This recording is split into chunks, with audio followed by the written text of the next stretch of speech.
guys. And there's that split change again, and he's able to get enough of the barrel of the bat. You can see he's out front on that pitch, but slicing back towards the left fielder.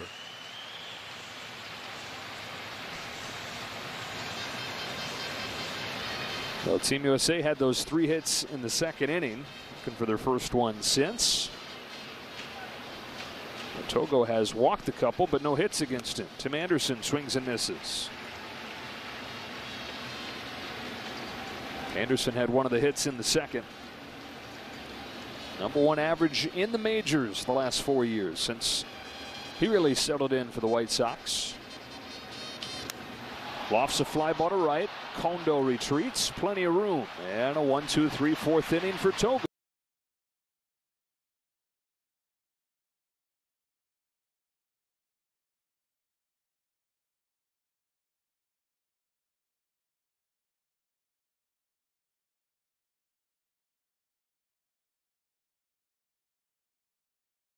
Gonna hurt tomorrow. If she can stem, so can you. Find out more at She Can Stem. Saturdays, baseball's best are showing out on Fox.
Most captivating World Baseball Classic and a dream matchup for the championship. United States and Japan. 2-1, Japan in front. All the runs in this game coming in the second inning. Kyle Freeland, third pitcher for Team USA, faces Kazuma Okamoto to open the fourth, and he's in there with a strike. Kyle Freeland pitched a few innings in the group stage, and he said he was so wired from pitching in a playoff environment that he didn't fall asleep until like 2 or 3 a.m. High drive left center field. Mullins on his horse to the track at the wall. It's gone. Okamoto goes deep, and Japan grows its lead.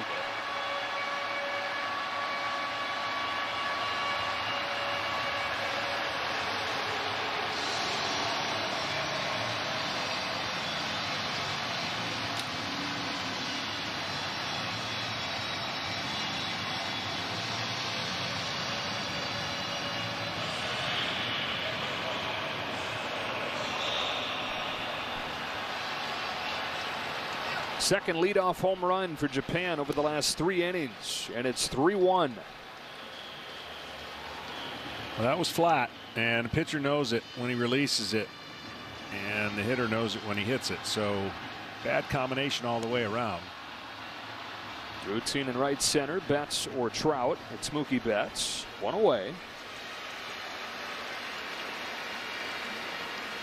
This is a team that has more power than you would think. And this is a team that doesn't swing and miss a lot. So the combination of those two things was going to make it difficult for a staff that really doesn't have starting velocity power. It relies more on moving the ball in and out and relying on your defense. And Merrill Kelly would like to have had that inning over, and Kyle Freeland's kind of the same way, funky in his own right, but not going to typically have 12 strikeout games or 9 or 10 strikeout games. He's going to rely on making pitches. And there was strike one to Sosuke Genda. Singled his first time. One of the 4 Japan hits. Out an 0-1. Genda grounds it foul. Now Genda, if you happen to just be watching Team Japan for the first time, he broke his pinky during the group stage, and they thought that he was done. But he comes back in the quarterfinal with his finger wrapped up, this big old club basically, and gets an RBI hit. Played again in the semifinal last night. Had a sacrifice bunt reaching out there with that broken finger. And we mentioned this last night, but to the guys on Team Japan and those that are familiar with Genda, they're like, oh yeah, this is him.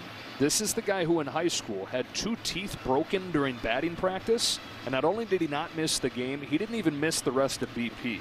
He just reached down, grabbed the pieces of teeth, put them in his pocket, got back in, and kept on swinging. It's amazing. I mean, that's his throwing hand, and if you don't think your pinky does something when you throw, he had to get used to a lot. And his manager called pretty strong praise, called him the best defensive shortstop ever.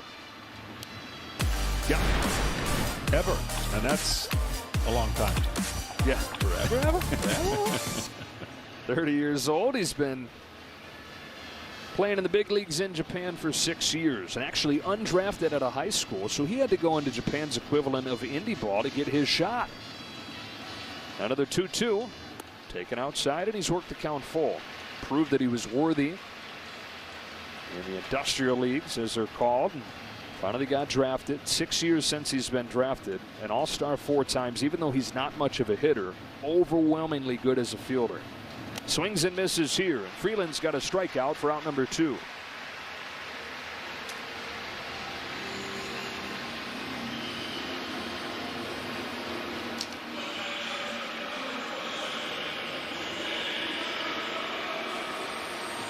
(3-1) Japan. 2 gone in the 4th inning, and the 9-hitter Nakamura to the plate.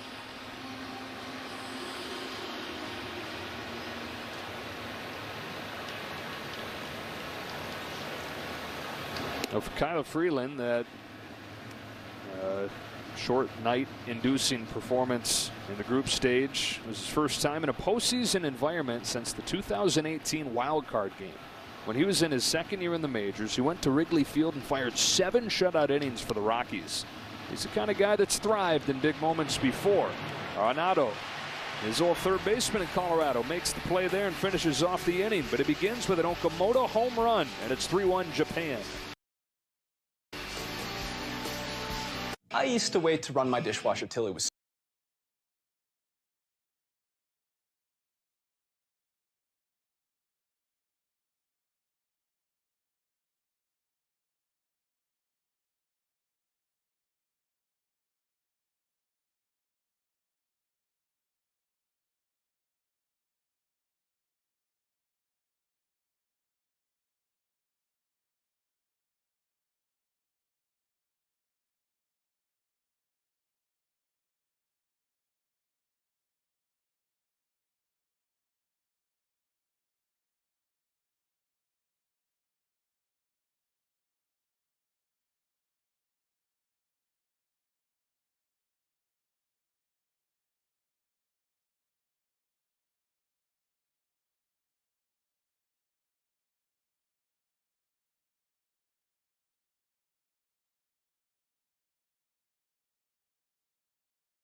2 in the second, 1 in the fourth for Japan. Team USA's run came in the second inning and a Trey Turner home run. And this championship game moves along to the fifth. Hiroto Takahashi, his third appearance at the WBC, just 20 years old, the youngest player on this Samurai Japan roster. Pretty amazing. Different pitcher, but the same style. He's going to use that split to get a lot of his strikeouts, and almost a 30%, 29% strikeout rate. So Team USA is going to have to find a way to either maximize some fastballs in the zone or stay off of that splitter, because that is the formula for Team Japan against this lineup. Top of the order for the United States. Betts is 0 for 2 today. Big old bouncer, won't be an easy play. From third, Murakami throws low in time. Dug out by Okamoto. Hit the home run in the bottom of the fourth. And a heck of a pick right there. They're going to challenge it. And Mark DeRosa and Team USA has been almost perfect on challenges so far. And they're going to stay that way, Johnny. I think so. It's got to be in the webbing. And you see the ball coming in the frame, and they are going to get an overturned safe call, and that could provide a big inning for Team USA. You only get one challenge, and if you're successful, you retain it. Well, the video man for Team USA is Kevin Roach, who's the video guy for the Pittsburgh Pirates. And big league teams have these pretty detailed systems for how their process works as you go through a 162 game season. These guys had never worked together before, and Mark DeRosa has raved about how good Kevin Roach has been, how quick he's been making decisions to challenge, a lot of times without a great look. It looks like he's made the right call again. Here's the confirmation.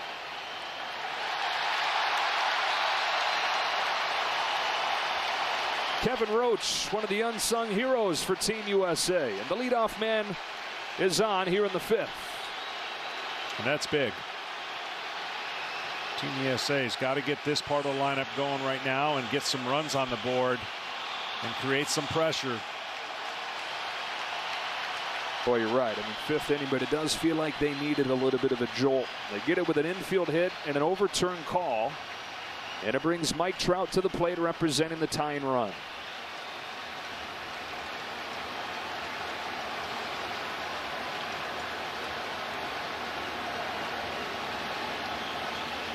First pitch. A little high. Trout, by the way, has already committed to play in the 2026 WBC.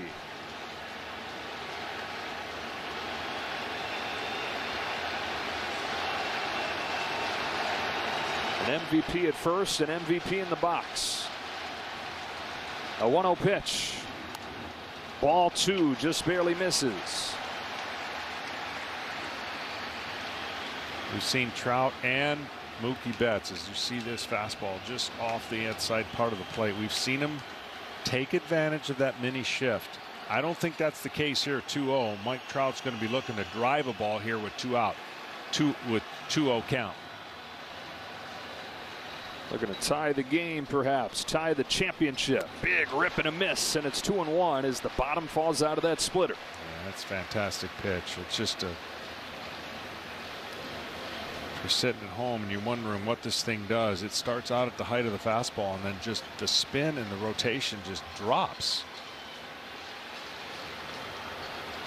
We've long wondered what Mike Trout would look like in a big game with everything on the line. Getting it here. That's a good lead. 2-1. Fouled off, and it's 2-2. Man, oh man, 97 jumps out of his hand, and you've got that splitter to contend with. Well, and that's the key, because once you've seen off speed, then you've got to get geared up for that fastball, and it makes it appear a lot firmer than the miles per hour. And so here's the scenario with 2 strikes that I've seen both Trout and Betts, if they need to, with 2 strikes, they've been going the other way, which means they're staying longer and staying on the ball, not trying to just pull it. Here comes the 2-2, and Trout. Oh, he got out of the way of that. Not quite sure how. 3-2.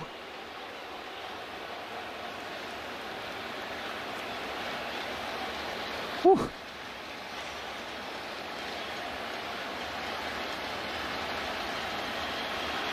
Jumping rope.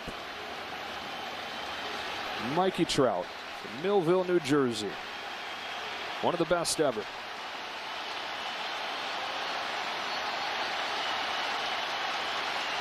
The payoff. We'll do it again. Fourth generation baseball player in the Trout family. His great grandpa is such a good hitter that they called him Bat. His nickname was Bat Trout. Grandpa was one of his best high school players in his area. Mike learned the game from his dad, Jeff, who was a star player at the University of Delaware and played in the minors with the Twins. He's a 300 hitter, but he retired, some injuries, and got married and had kids on the way. That Mike Trout on the way. Another 3-2 coming to him. And he's down swinging. Hiroto Takahashi strikes out Mike Trout.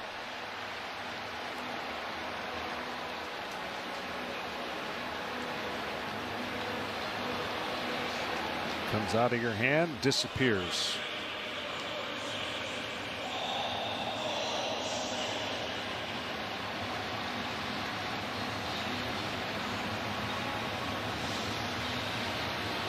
$20, huh? 20 years old? Yeah. He's one of those guys that, and we've seen throughout this tournament, start to jump onto big league radars. If he wasn't already. Here's Goldschmidt. There's ball one.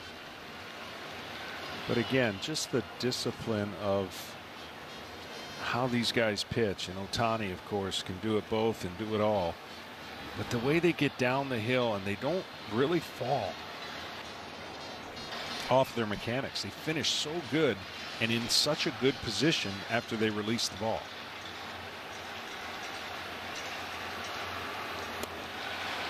Seems like, John, they all have great balance through the that's delivery. the key. They stand over the rubber. I mean, I know you're used to a lot of pitchers having the double leg kick, kind of just pause over the rubber. So they're building their mechanics from the ground up, which you should. And they're building it obviously without being bulk or max effort. They're being able to throw the ball freely and get velocity, but then that movement of the split finger, all because their hand is in the right spot at the right time when the foot lands. 1-1 from Takashi. 1-2.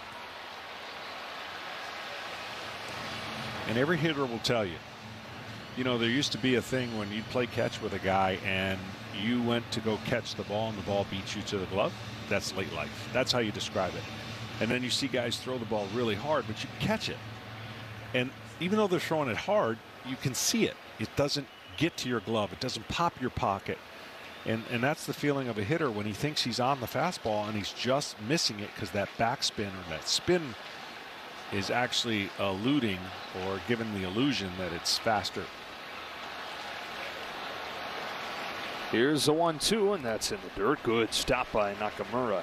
And so that becomes room for error for Takahashi. You saw the pitch before was down the middle, but Goldschmidt late and fouled it off. Right, and everything about this pitch, if he threw a high fastball above the mask of the catcher and then threw a pitch that Mike Trout swung and missed at, he wouldn't swing at that.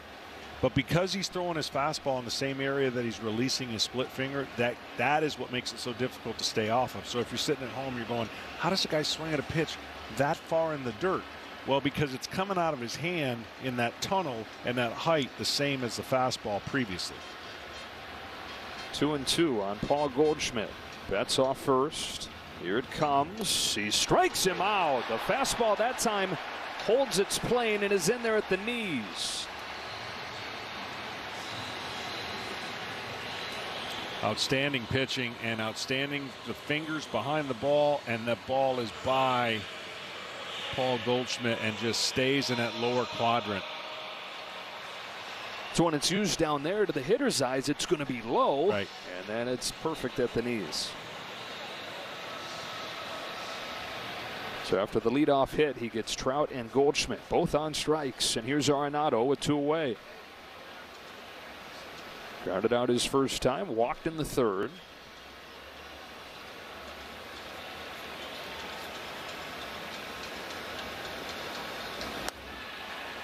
Team USA essentially tonight, it looks like facing a bullpen game from Japan. And you may get some length from Yu Darvish. We'll see if he comes in at some point. But different look after different look. Even though similar, different and difficult. And impressive. I mean, just every guy we've seen throw impressive for Team Japan. Arenado on 1-0, takes outside. There's ball 2. Schwarber waits on deck. And Japan, the top ERA in this tournament, 2.33 coming in. Only 7 walks in 6 games.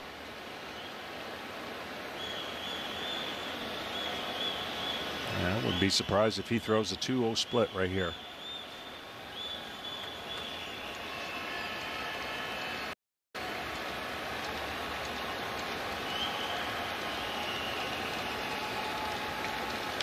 Arenado into left field. He got a splitter and pulled it for a base hit.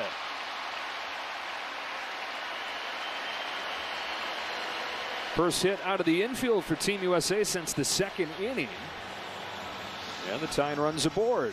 Well, the only one he made a mistake, and that one just floated in the zone, and you see him keep his head down, barrel to the ball, and a solid base hit. And again, Team Japan has kept the rallies from Team USA with 2 outs, and that's a lot less stress than if it's first and second, nobody out, and you're pitching out of jam. So they've done a nice job creating the minimal stress you can create with runners on first and second and sluggers at the plate. And it is Kyle Schwarber, the National League home run champion. He's hit so many big home runs throughout his big league career, throughout his baseball life. Back to the Cape Cod League when he homered twice in the championship game. 2 on, 2 out. He represents the go-ahead run in the WBC championship. And he takes ball 1. 29 years old, an all-star last year for the 2nd straight year. All-star in Washington, and was traded to Boston, then signed the contract in Philadelphia. And we'll be on Ohtani watch as this game goes on. Does he make any moves towards the bullpen? The 1-0 to Schwarber. Inside ball 2.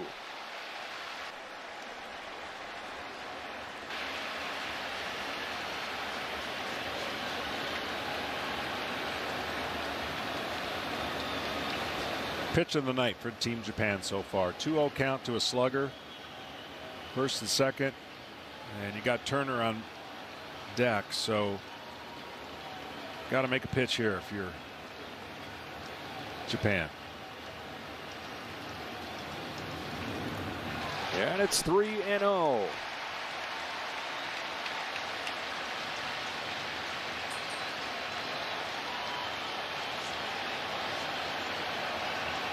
Part of the lineup with 3 straight Phillies, looking to make some noise in the top of the 5th.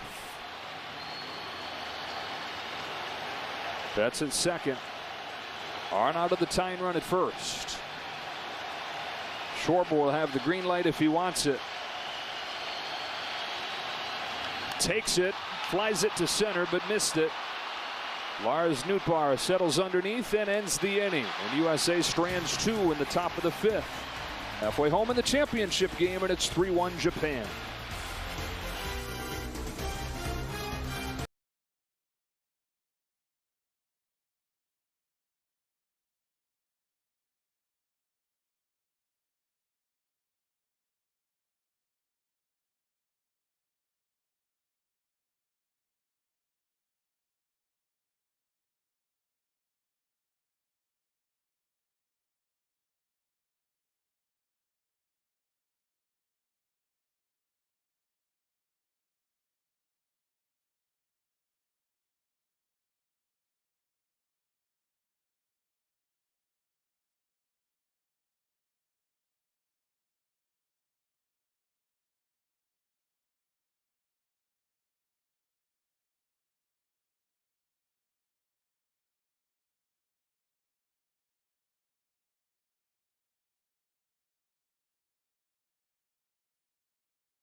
This game, when will we see Yu Darvish? He heads down to the bullpen to begin his preparations coming to this championship game. And he is no stranger to WBC championship games. He closed out their last title, 2009. Kyle Freeland's back in there in a 3-1 game in the 5th, and the top of the order for Japan with Lars Nootbaar.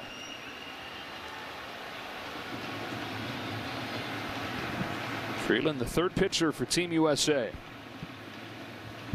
And like we've talked about, John, the hope was to get it into the 6th inning using basically 2 pitchers, and they had to use Loop, but the 4 guys that gave them the confidence that if they got it to the 6th, they'd be okay, they've not used. Nootbaar tomahawks this ball in the air to short right field, and he bounce stride on and put it away for the first out.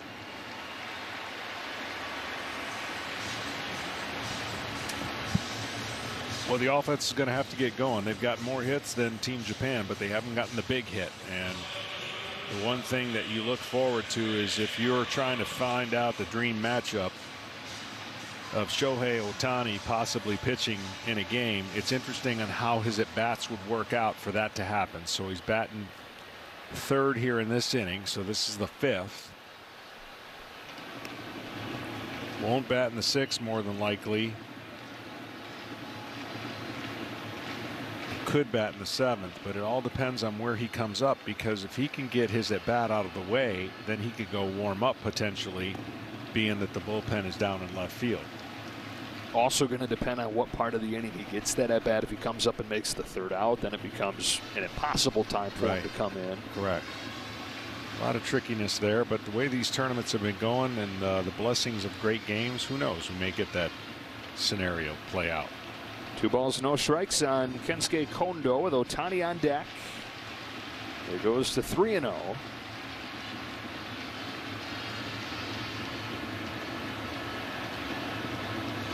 I just felt the way that the Team USA roster is built, they would have to outscore their opponents to win.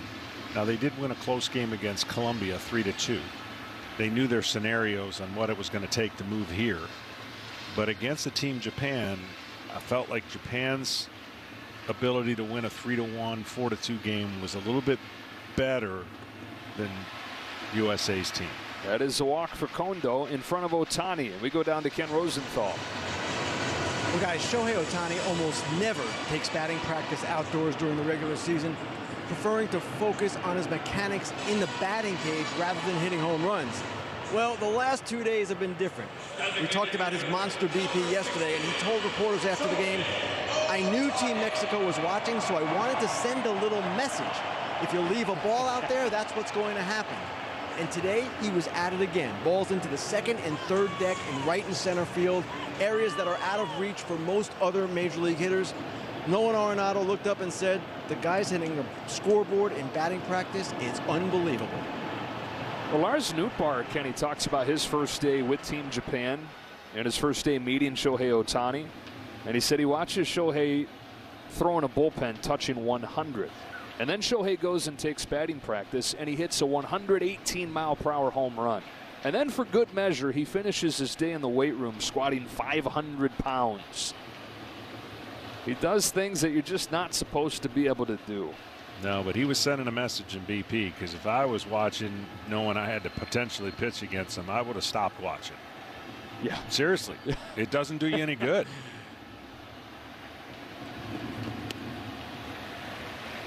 And you could close your eyes and not know that it was him from watching, and still know just by the sound of the bat and the sound of the reactions of the crowd on every swing, an ooh and an ah.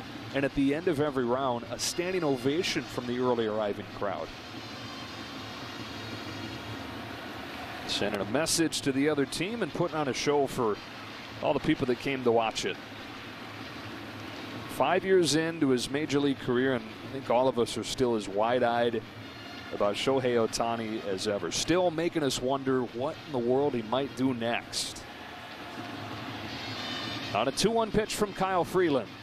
He pulls one off the hand. Sanderson behind the bag has it and feeds Goldschmidt for out number 2. Into scoring position goes Kondo. And up comes Yoshida. That's going to be a base hit next year. I mean this year with the new rules. And Ohtani his average should go up because they played him in a shift all the time, and a ball hit over 100 miles an hour now, it's going to be hard to defend that.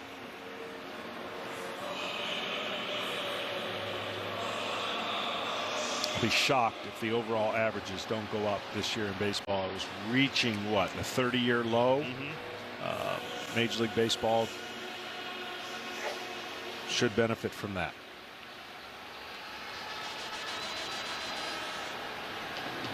Two gone, bottom of the fifth. And Yoshida. Masataka Yoshida, the game-tying home run in the 7th inning last night.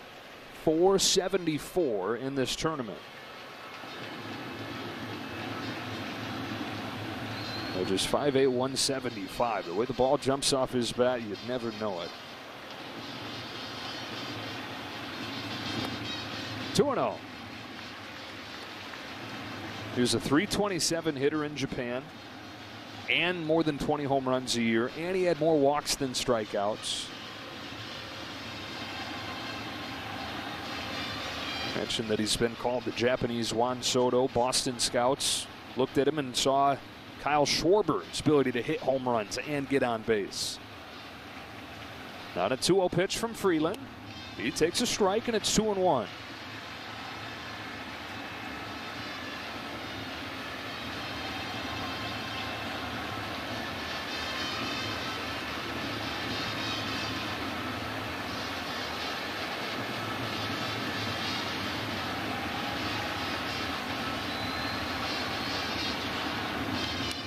Fought off foul. 2 balls, 2 strikes.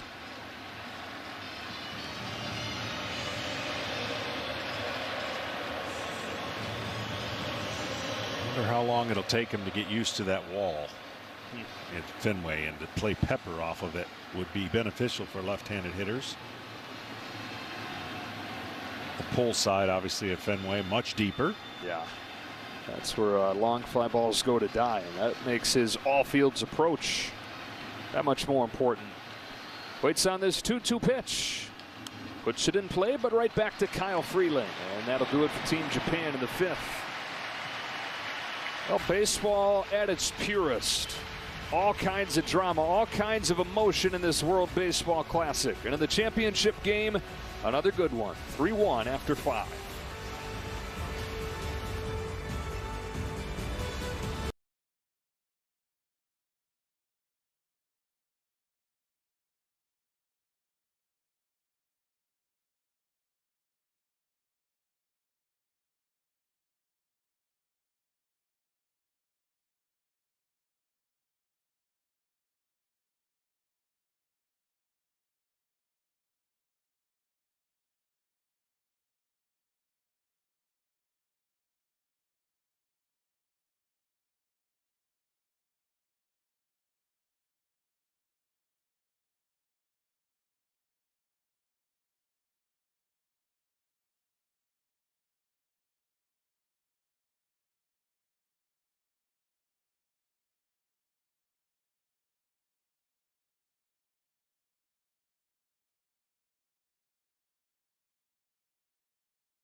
Pen to begin his preparation to run a dual marathon. Yeah, this guy, man. Running out of words. Let's go down to Ken Rosenthal. Well, guys, fans might be wondering why now with Ohtani, but John, I want to hear your thoughts on this.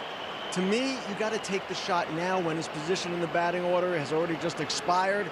You can warm him up, get him in, and then get him back to the offensive part of the game. Later in the game, that opportunity might not be available. Yeah, it's a good point, Kenny, and it's a tricky one. You know, the one thing you can do is he can get loose and throw. And then if the situation presents itself, if they want to wait longer, it's not as traumatic to get ready, you know. So there's a bunch of ways they can do it. And that's what makes their manager so unique, because he doesn't convey a lot of the strategies. It's a fly ball off the end of the bat. It's Trey Turner to left for the first out of the inning for Hiromi Ito. Well, either way they choose to run pitchers out there, they have had the USA team kind of off balance, and that has been the strategy. I guarantee you in their meetings is how to attack this lineup, and they're attacking this lineup the exact same way with different pitchers. Darvish went down there first. He's just chilling as Ito handles this inning. And Hideki Kuriyama, we talked about him a little bit last night, but consider the Joe Madden of Japanese baseball, and that he's very forward thinking. Real Muto takes a strike. He was the guy that talked Shohei Ohtani into staying in Japan with the idea of being a two-way player as opposed to going right to the majors out of high school. He's also one of the first guys, or the first guy, to employ shifts, to use an opener. Very open-minded. The 1 to Real Muto. Outside, 1 ball, 1 strike. And Kuriyama, before he was a baseball manager, he did play professionally in Japan, but he was also a teacher, and for a long time he was a journalist, so he was covering baseball as a writer, and has made more than 100 trips to the United States as a baseball reporter covering this game, but even then dreaming about what it might be like to manage in professional baseball. And so for him, living a dream doing what he's doing tonight. And he said it's not about me, it's about these guys on the field, but he did let on that, yeah, this is pretty darn special for him too.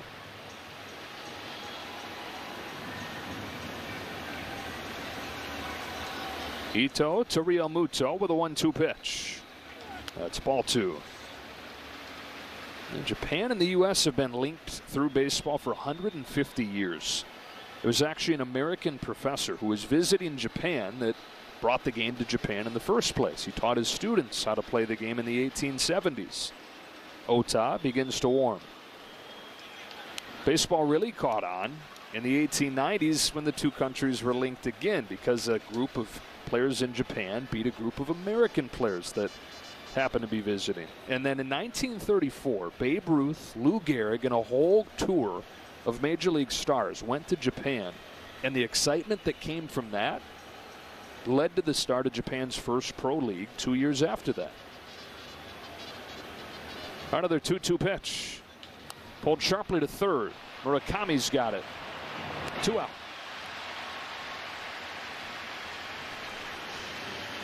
Hideki Kuriyama talking about his own story and thinking of the long history between the two countries. He said Japan has always strived to be like the U.S. when it comes to baseball. They've always strived for that level.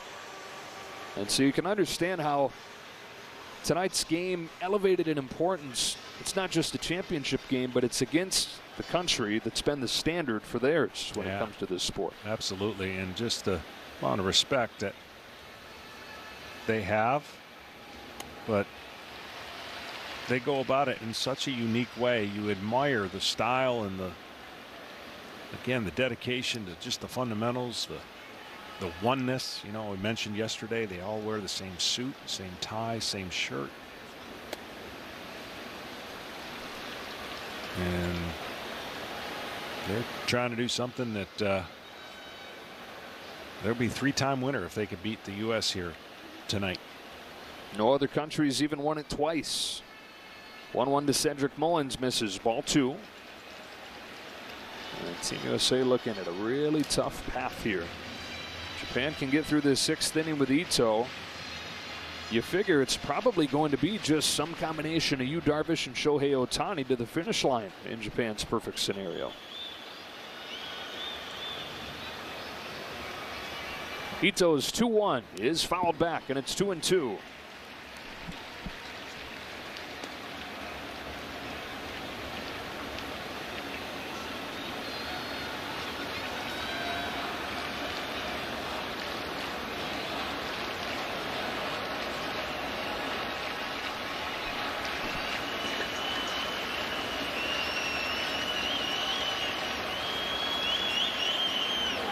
Half-hearted cut and a miss, and a 1-2-3-6 for Ito.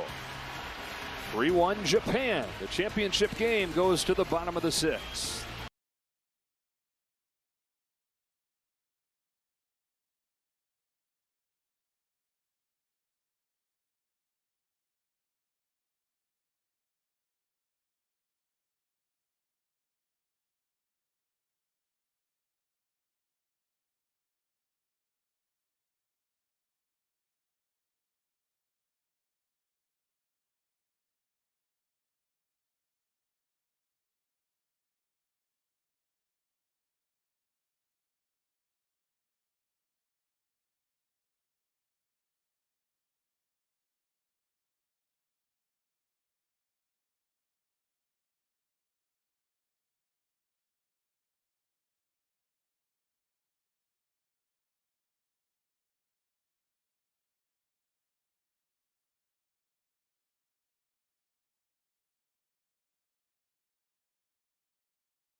Into the game, and now Johnny get into the part of the bullpen that Mark DeRosa feels really good about.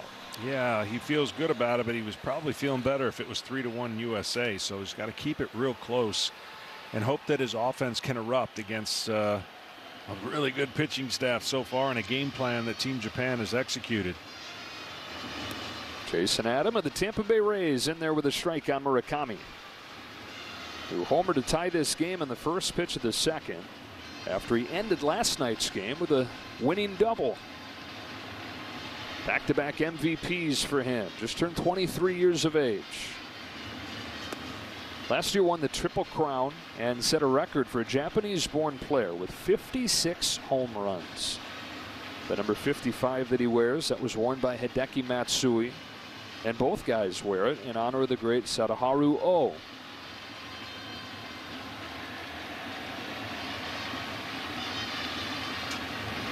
Oh hit 55 home runs in 1964. That was the record until last year when Murakami hit 56. And there is Yu Darvish getting loose alongside Ota. And Shohei conserving his energy. 2-1.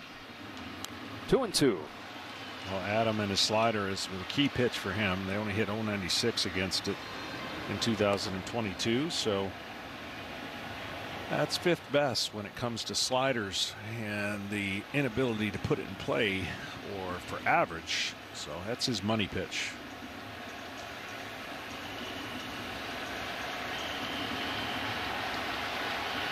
Adam comes home and Murakami's down swinging. One gone in the sixth.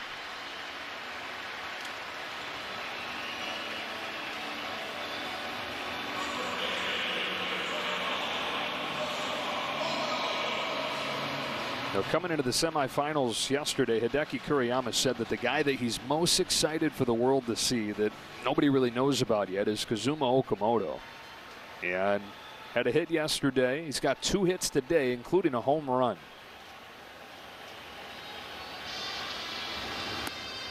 "26 years old in his 8th year as a pro player. One of the most well-rounded players in Japan. It's not just the offense, because he's got plenty of that.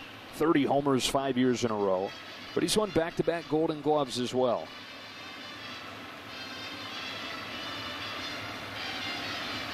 On an 0-1 from Adam. He tries to lay off and does. Unique pitching styles and unique hitting styles. A lot of them have that bat out over the plate, and then that timing mechanism that they bring the bat back right when the pitch is getting ready to get delivered. And a style of hitting that creates some power and contact. Not a lot of swing and miss. There's the barrel there, and now he starts moving it back.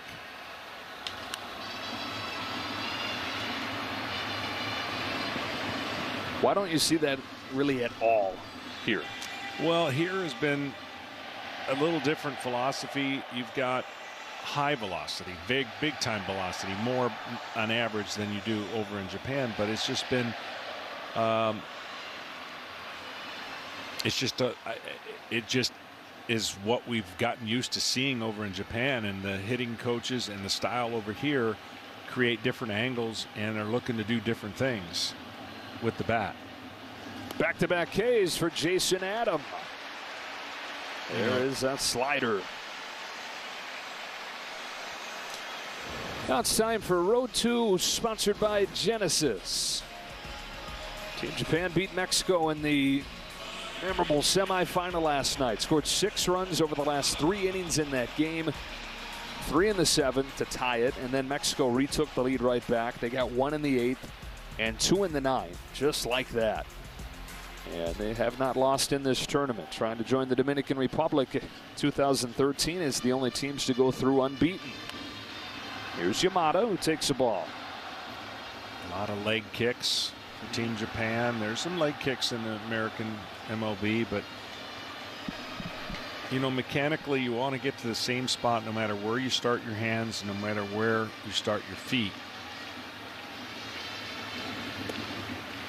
Any hitting coach or any great hitter will tell you the timing of your foot getting down to where your hands are is going to be the key to hitting. We talked about Ohtani last night. He had the huge leg kick when he got to the United States and got exposed with that big leg kick in his first spring training, and so ditched it right before opening day of his rookie year, or at least made it much smaller.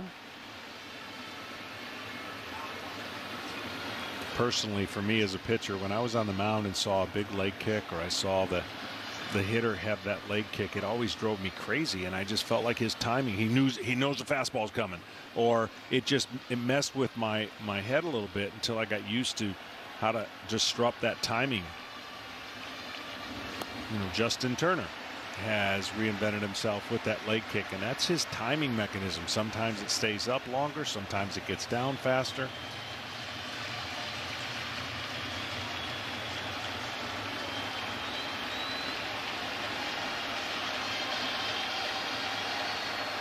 Jason Adam looking for 1, 2, 3, 6.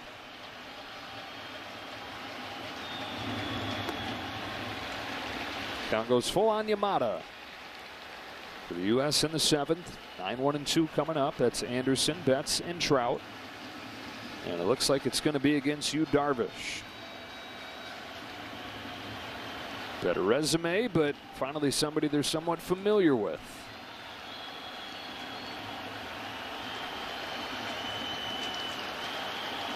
Here comes a 3-2. And a 2-out walk.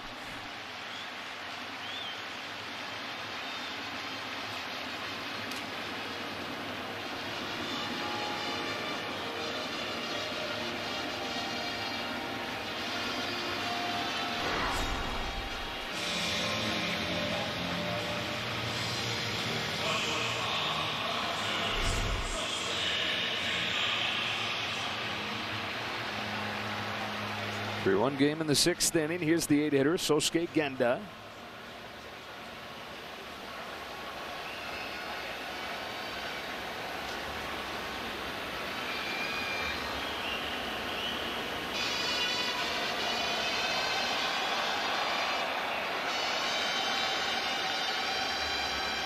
There goes the runner from first. Throw down from Realmuto, not in time, and a great jump and a stolen base for Yamada. 4 seasons in Japan of at least 30 stolen bases.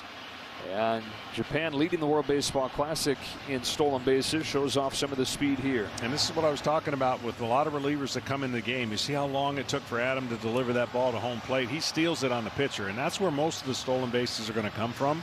They're not going to really come from the catcher because a lot of catchers have good arms. So that was probably well over 1.5. That you got to be 1.5 or below really to give the catcher a chance. And that was a high leg kick and an easy stolen base. And some insurance and scoring position for Japan here. 1-0 on Genda.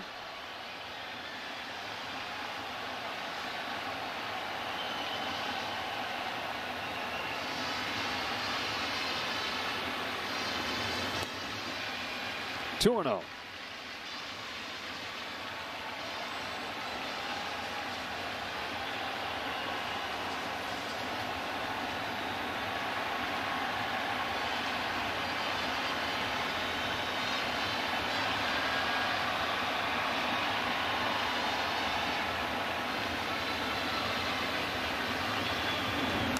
Fouled off, 2-1. You know, Jason Adam, first few seasons of his big league career, he had an ERA up around 4.5. And then he goes to the Tampa Bay Rays, and last year, out of the middle of nowhere, turns into one of the top relievers in the league. He had a 1.56, which is one of the lowest ERAs in franchise history.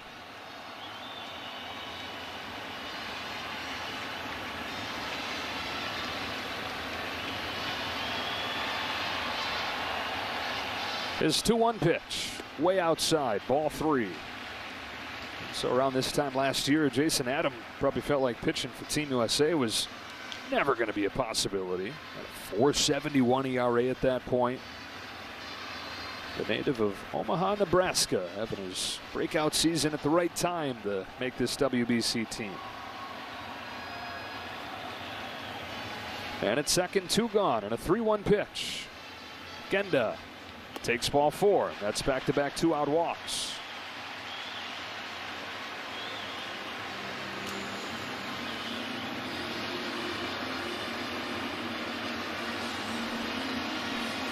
Well, Ohtani's going to have to come back, and just as I say that, he is coming back because you don't know how long this inning will last, but he's going to bat next inning regardless. And it does line up perfectly if he bats in the 7th inning to then go down back to the bullpen and prepare for either the 8th or the 9th. And then you start looking ahead and saying, could it line up for not just Ohtani, but him to face Trout in the 9th inning? Nakamura out of the 9 spot. Bends down, and Adams lost command here.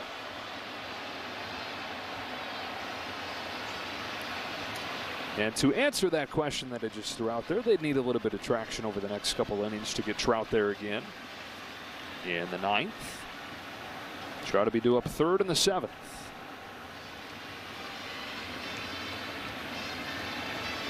Two on, 2 out. Japan trying to add on to this 3-1 lead. There's a strike. Loaded it at 79 to the corner.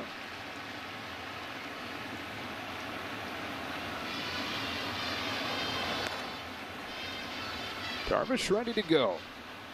Veteran leader of this Japan team.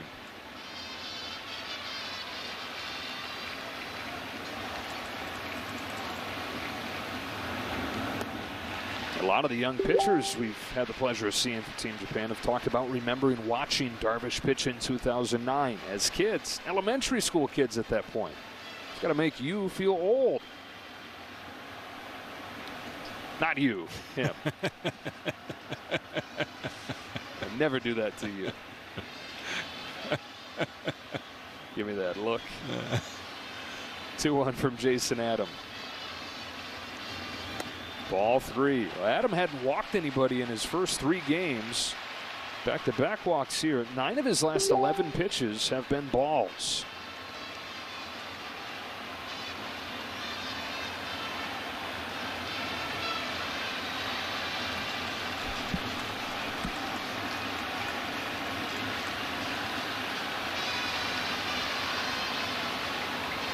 And there is nobody warmer in the Team USA bullpen. And if you're Mark DeRosa, it's tough. And this has kind of been an issue all WBC long, is if you get somebody up, they've pretty much got to come in.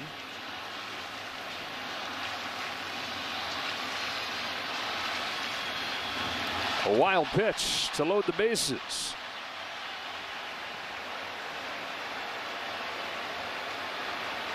And you hope you have 3 innings left to cover, and you've got your 3 guys to cover those innings. So if you're going to bring somebody in to plug it here, you're probably going to need them to go multiple innings, which is probably not in play at this stage of the calendar. So he sticks with Adam, and still no stirring in the pen. Yeah, Andy's going to have to remind him of staying back a little bit, because he is spiking that slider, and that's that signature pitch. So now there's nowhere to go with the bases loaded. He's walked 3 in a row after striking out the first 2. That's a rare thing to do if you think about it, and that's how quick the game can change for a pitcher if he starts losing the command of his signature pitch. Yeah, Kendall Graveman warms. And Jason Adam last year for the Tampa Bay Rays, he made 67 appearances. Only once did he throw more pitches than this, and it was only 26. So with his next pitch, he's going to match his high from the regular season last year.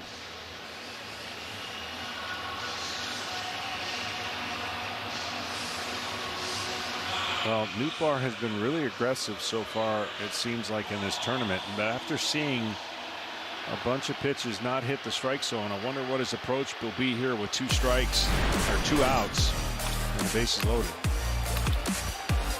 Jason Adams struck out the first 2 hitters and then walked 7, 8, and 9. And now with the bases loaded, Lars Nootbaar takes strike 1. Good visit, Andy Pettit.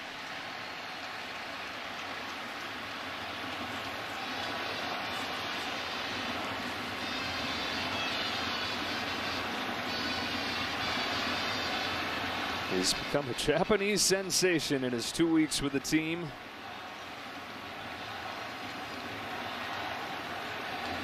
He said he had a pretty good idea he was in for something special when he landed in Japan, and there was a video crew waiting for him and fans at the airport, and it was 5:30 in the morning. But oh baby, this is going to be some kind of experience.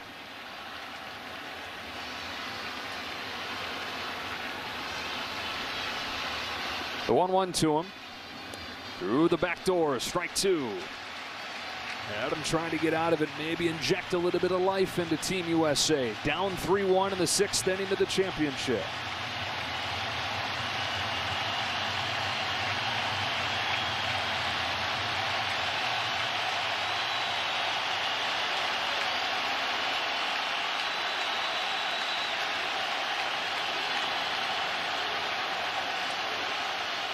Foul.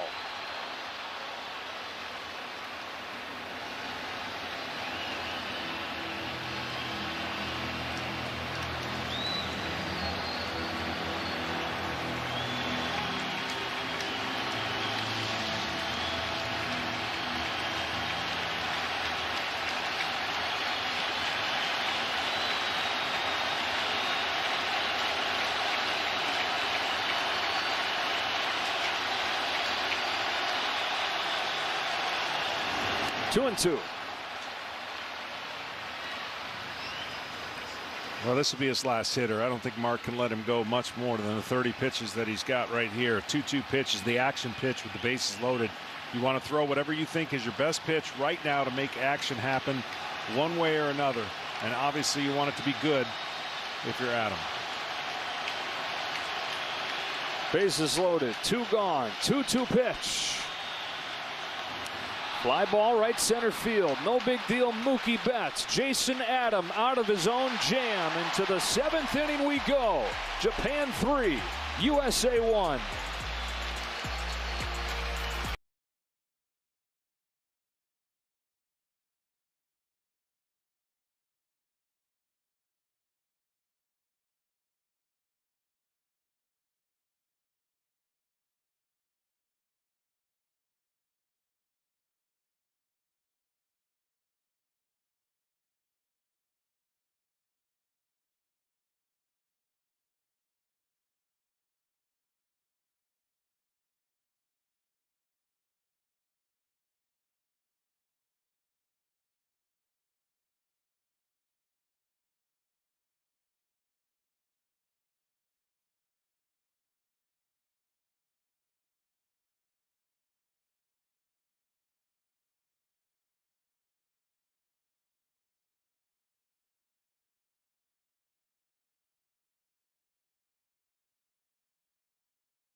Darvish, I'm going into the game, and he's been in every game in the knockout stage. A scoreless inning in the quarterfinal, got the win in the semifinal last night, and here he is to face 9-1-2. Another fastball split guy, and a fastball velocity anywhere between 94 and 97. So every move has worked so far. We've anticipated other moves to be made that haven't been made, but Team Japan holding a 3-1 lead.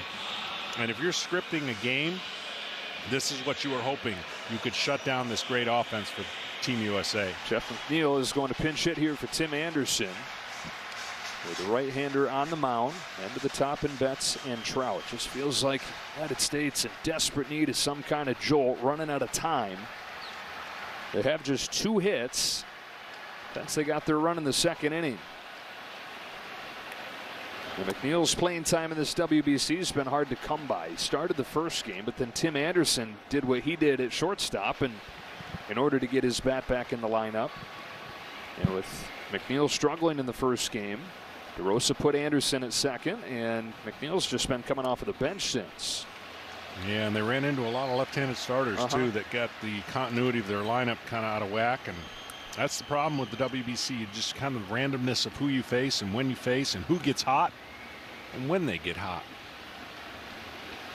On 2-0, McNeil takes ball 3. Very quickly, the U.S. could get Betts to the plate as the tying run. I think, and I shouldn't say I think before I make a statement, but I think that's 11 balls in a row to McNeil in his last 3 at-bats. Why stop there? Make it 12, big guy. It's 12. It's a leadoff walk in front of the top of the order. Oh, I was incorrect. He had a third at bat, but he has 3 walks in his last 4. Yeah. And in his walks, no strikes. They haven't thrown a strike. Let's just go with it. You got to stick with it at this point. We've gone just go too with far. me. Back to the top in Betts. So the leadoff walk from Jeff McNeil, and it's Mookie Betts who had an infield single in the 5th that at the moment felt like it might be that jolt they've been looking for. But he was stranded at second. Before Darvish and Ohtani come into the game, can they get to Ota? A strike over the inside corner. Mookie Betts has won 2 World Series, 2018 with the Red Sox, 2020 with the Dodgers. And he says this experience, the best that he's had in baseball. On an 0-1 pitch, swings and misses, and it's 0-2. 95-mile-per-hour fastball, disappearing slide or disappearing splitter. Now the difference with this style of pitching is the lower 3/4 delivery, so it's a total different release point and total different action, even though it's the same 2 pitches, fastball split, but you've got a different angle to look at.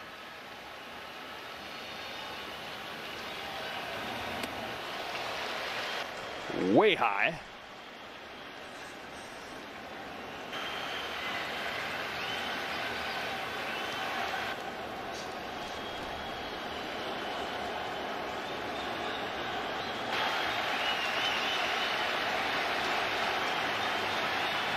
Line drive, base hit left field. Betts with a bullet by Genda. 2 on, nobody out. Mike Trout coming up. Well, Betts did such a great job on that low pitch to stay with it as a splitter, and it just almost knuckles down, and he stays with it and gets it right outside the outstretched hands of the great shortstop. Johnny, this tournament is the gift that just keeps on giving.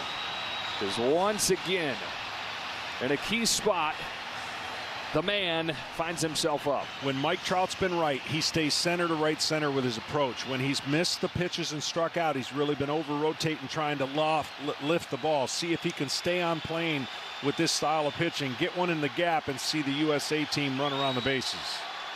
The captain at the plate, and he gets hit.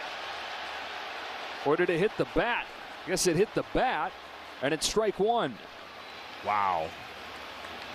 Pretty unfortunate there. That ball probably catches the knob. And it does. You know, the odds of that are not really good. You've got to be standing there as a hitter saying, really? I'm down 0-1 after that? Hustle double in the first inning. Couple strikeouts since. There have been way more strikeouts the last couple games than you normally get from him. Swats one to right off the end of the bat. Kondo comes on, makes a running catch to retire Trout for the first out of the 7th.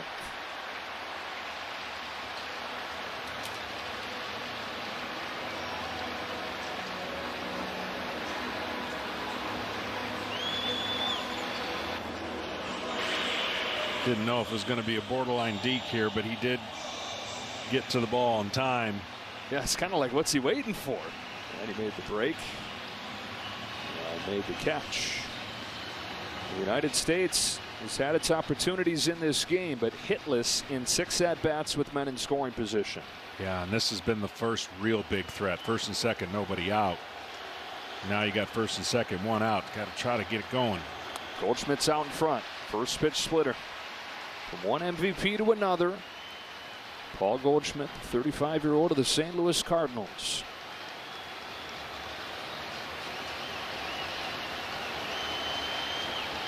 Ohtani looms. Tying run aboard. Go ahead run at the plate. Goldschmidt chases. And it's 0-2.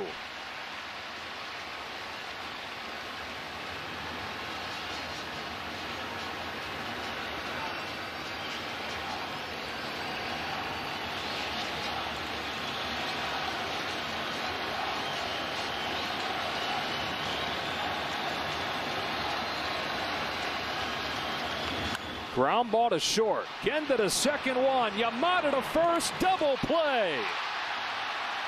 And the first real threat of the game for the United States. First and second, nobody out. Heart of the order. And it dies quickly.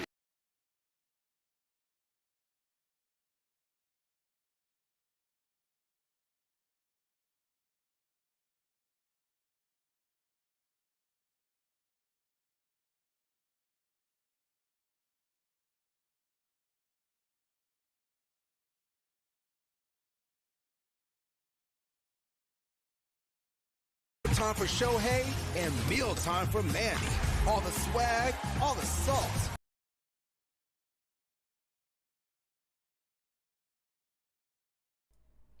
La página de donde están dando el juego está dando problemas hoy, corillo. Estamos en anuncio otra vez, está dando problemas, ya mismo lo zumbo.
Is going to be too tired from running these sprints back and forth between the bullpen and the dugout. He's due up second in this 7th inning, and he'll face David Bednar, who's been excellent for Team USA, as he was for the Pittsburgh Pirates a year ago. A lot of velocity. Comes right at you. 2, 3, and 4 for Japan. It's Kondo, Ohtani, and Yoshida. Comes at him with a fastball up and in. 1 ball, no strikes. Bednar was with the San Diego Padres, got traded to the Pirates in a deal that's worked out for both sides, and that Joe Musgrove went to the Padres, and David Bednar's turned into one of the best back-end guys in the league. 1 ball, 1 strike. Although the Pirates probably wouldn't mind having Joe Musgrove and what he's turned into. Jeff McNeil stays in after pinch hitting for Tim Anderson.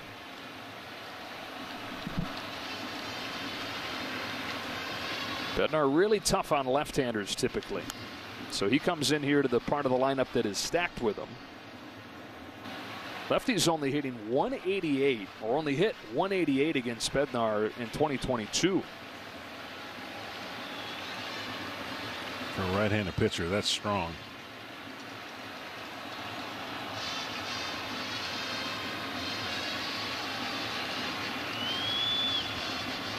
Here's his 1-2. Fouled off. Well, last inning was kind of a huge inning for Japan, and the emotion of that game, that inning could have well been the game, because the U.S. had first and second, nobody out, and they didn't advance a base and didn't score a run. So it looks like Darvish is going to come in the next inning. Little pop fly left side of the infield. Lone man over there is Arenado, and he's got it. And it'll bring up Ohtani. And what this does for Team Japan is it surely can put Ohtani in the 9th inning now. It's the perfect spot if he's going to warm up, having batted here. But time will tell. And he can pretty much go have his normal starter's warm up.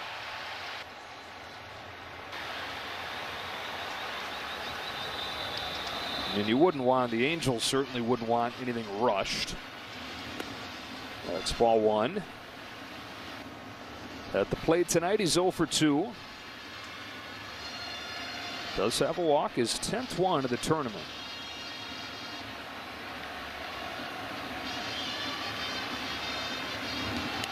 It's only impossible until somebody does it. And he keeps turning these impossible things into possible.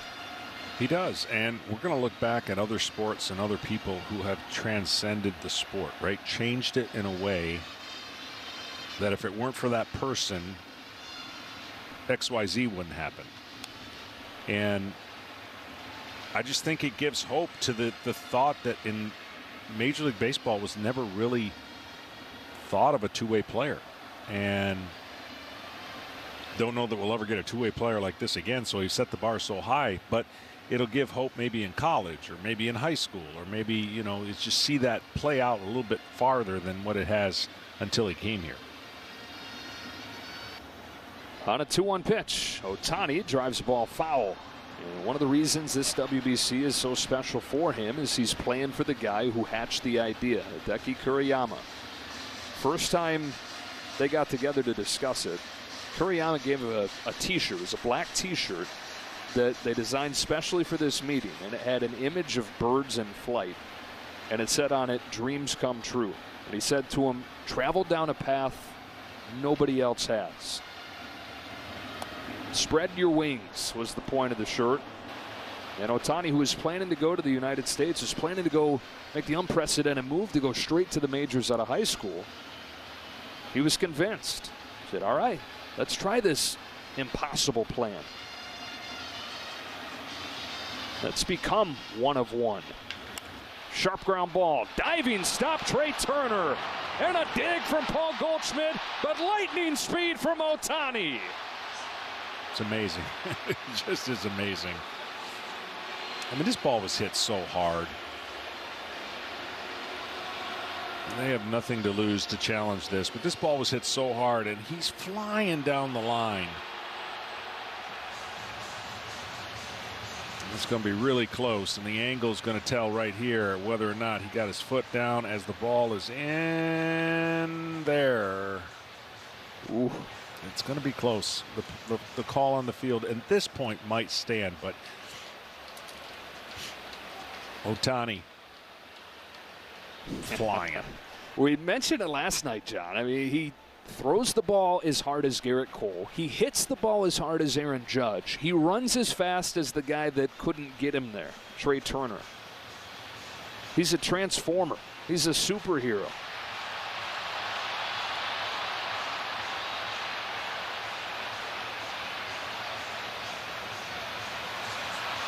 Oh, no, man. It is bang, bang. The call on the field is safe.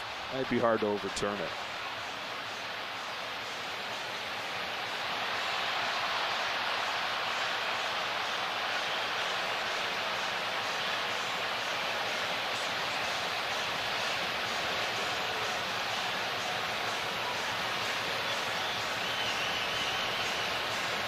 He's got gears.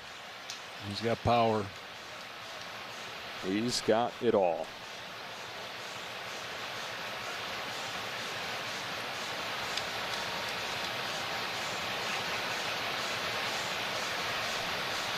Ken Rosenthal, you've got an up-close view of his greatness. Well, guys, what strikes me about Ohtani is that there was so much skepticism about whether he could do this. And the call does stand, Kenny. And yet, for the past 2 seasons, he's done it. And now the question is, well, how much longer can he do it? And I don't know that anyone can put any limits on this guy. And John and I talked earlier in his career about whether he would be better if he just pitched. And John said this, he would be Jacob deGrom. But Jeremy Reed, the Angels' former hitting coach, told me, hey, this guy thrives off doing both. If he just did one, he wouldn't feel whole. Masataka Yoshida. And as teams get ready to bid on him as he becomes a free agent this winter, you're really bidding on 2 superstar players in one. You are. And it's interesting to see how that evolves. Kenny makes a great point, and to the personality and athleticism, he wants to do it both for a long time. But there comes a point, and like everybody, where how long can that be? To take the energy and physique and the physical demanding of that role even though he primarily DHs. Wow. She tried to hit that ball a mile. 1-1. Oh, this swing.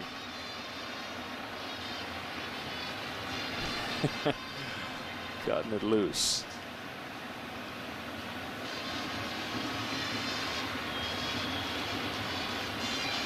Bednar's 1-1 pitch is fouled back with another big swing.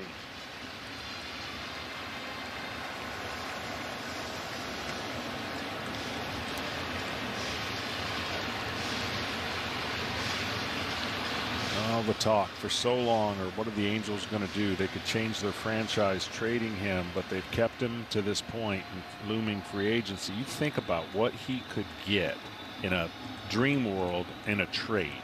Oh, man.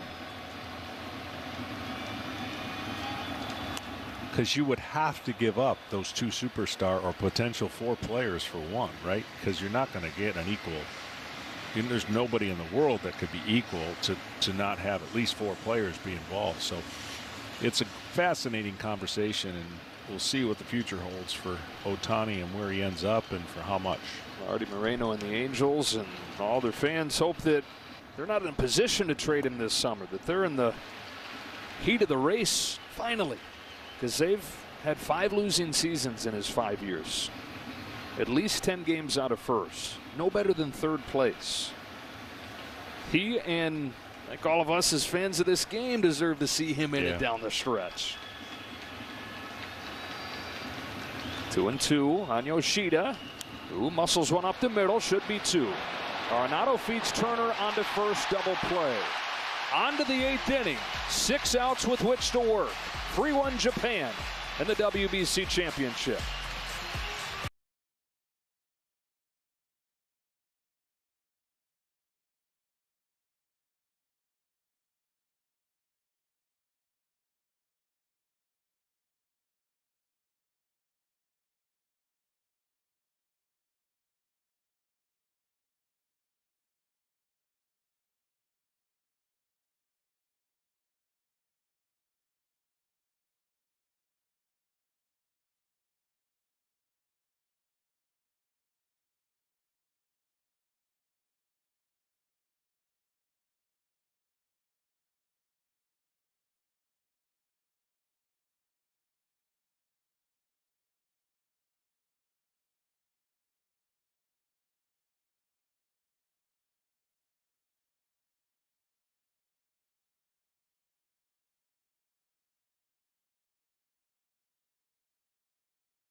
Finally, the familiar name comes in. Yu Darvish for the 8th inning, and we go to Ken Rosenthal. Joe, a lot of people wondered why Yu Darvish didn't start this game, and maybe you were wondering why he wasn't in the last inning. Well, one reason perhaps could be that his success rate against the top of this lineup isn't very good. Now, he's going to face Arenado. He's got good numbers against him, but so did Trout and so did Goldschmidt. Hideki Kuriyama perhaps managed this brilliantly. He kept Darvish away from that part. He gets him for the 8th and possibly Ohtani for the 9th. Kenny, and I mean, he used 5 pitchers to get it to this point. And managers like to script these things. It doesn't often go to script, but I don't know that this could have gone any better for them. No, it's magical, really. I mean, this lineup's a tough lineup to navigate, and especially if you get 2 looks at a pitcher from this lineup, and they didn't get much of that. So here we go. 2 innings for the USA to flex their muscles if they have any left offensively. Well, if they're going to be remembered as what they were called coming into this tournament, the dream team, they've got a chance to make one last case that that's what they are here. Against 2 of the game's best, Darvish and Ohtani. Nolan Arenado hits a fly ball to left center field that's playable for Lars Nootbaar. And there's the big one for Darvish, guy that had tormented him in Arenado. Now, Schwarber, who comes up now, he didn't have as many at-bats against Darvish, but those that he's had, great success. 4 out of 12 with a pair of home runs, including one in the championship series last year. Well, for you, Darvish is going to be a star, obviously, and has been for the San Diego Padres, and a starter. Spins the baseball about as good as anybody. And he's got variety of spins. That's a slider there. He's got a big curveball, slow curveball. He does have a split. He's got fastball. And he's got that command back. When he got in trouble, it was the command issues.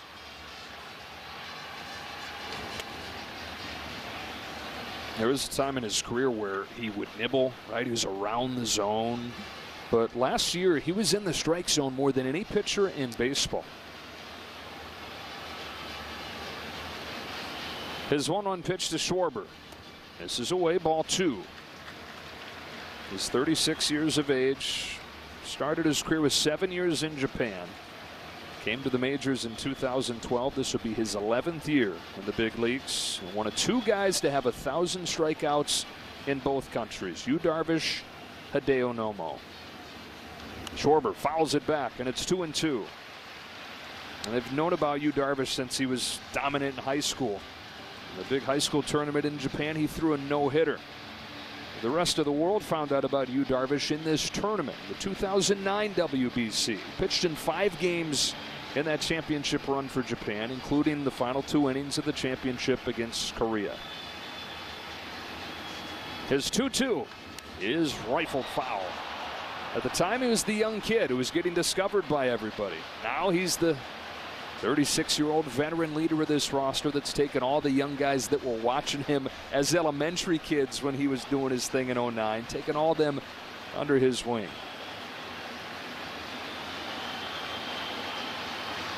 Another 2-2 to Kyle Schwarber. Another foul ball. Yeah, he went through that period where not every pitcher goes through it, but it's a nightmare when you're tipping.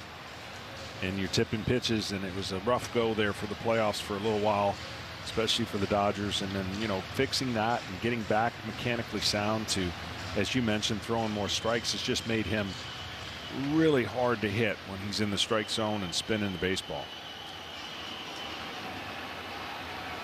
Ohtani looks to be ready as Schwarber fouls another. That's 3 straight foul balls by Kyle Schwarber.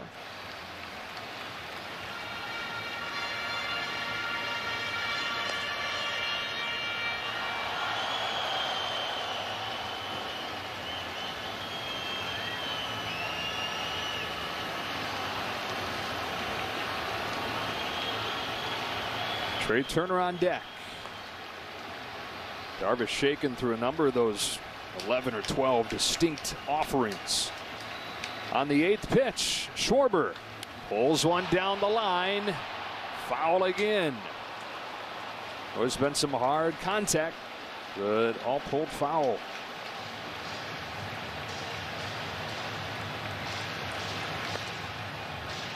Does that loud contact strike any fear into you as a pitcher? You feel good about how far he's pulling him. Yeah, I mean, you get it inside, that's all he can do. You make it leak over the plate, and then you're not getting it back. So see if he spins one right here. Tries to get him to chase down. Another 2-2. Fly ball, another foul ball. Next pitch would be the 10th. And he spun it, but we left it up. So when you leave it up, it gives the hitter enough time to adjust from it.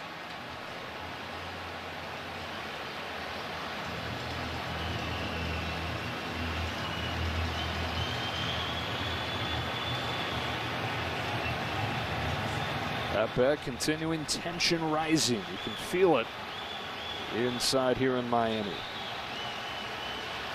Into double digits in this at bat. The 10th pitch. Fly to right field. Kondo turns. There it goes. Straighten it out. Second deck. 1-run game.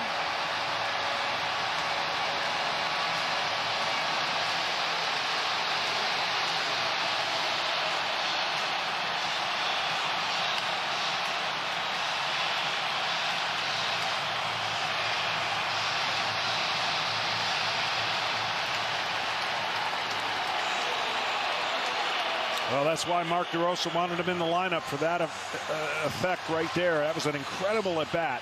I mean, epic at bat.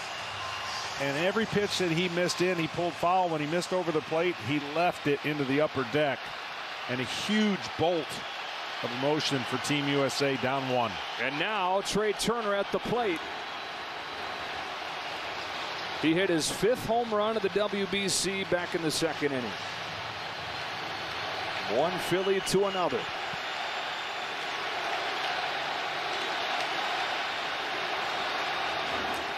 1-1. Oh, he threw the splitter that time, and that splitter just stayed right over the middle of the plate. It acted as almost a BP fastball. And wow, did that get out in a hurry. He said he's been hitting home runs in big games his whole baseball life.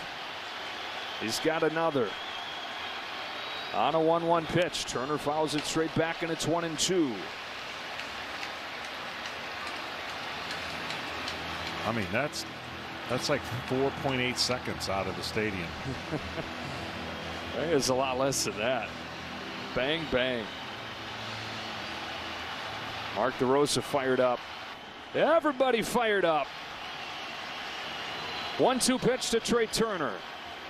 Reaches out, pokes one into center. It's down. Turner holds on with a single. Tying run aboard in the 8th inning.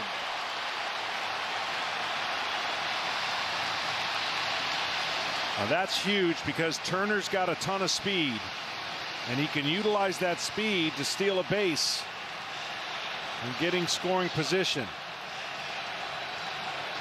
Breaking ball hangs just a little bit, not an awful pitch, but you can see he gets enough of it just to the end of the bat. And familiarity with Darvish. Not saying that that's everything, but up until this point, they didn't have a lot of familiar. You say it. Yeah, familiarity. Yeah. Yes.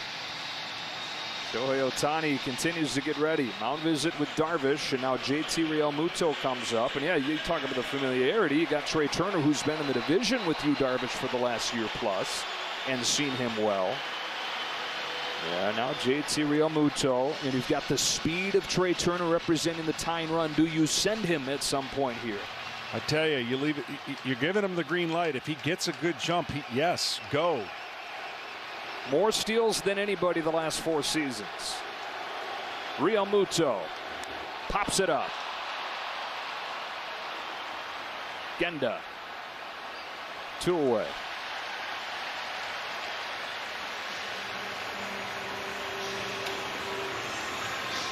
Well, we got our matchup. Ohtani against Trout. Yeah. It is heading in that direction. It's guaranteed. If he pitches. And if they don't get it to Trout here. If don't they, guarantee it yet. If they don't throw out. Don't go that far out on the limb. Sure. I don't want to pull you back in. Tying run at first. 2 gone in the 8th. Cedric Mullins. Surprise start here in the championship game. Darvish throws, and Mullins slices a fly ball to center field. Nootbaar has it and ends the inning. A home run from Kyle Schwarber. The battle kept on raging on, and on the 10th pitch, he launched it to the second deck. And as the championship moves to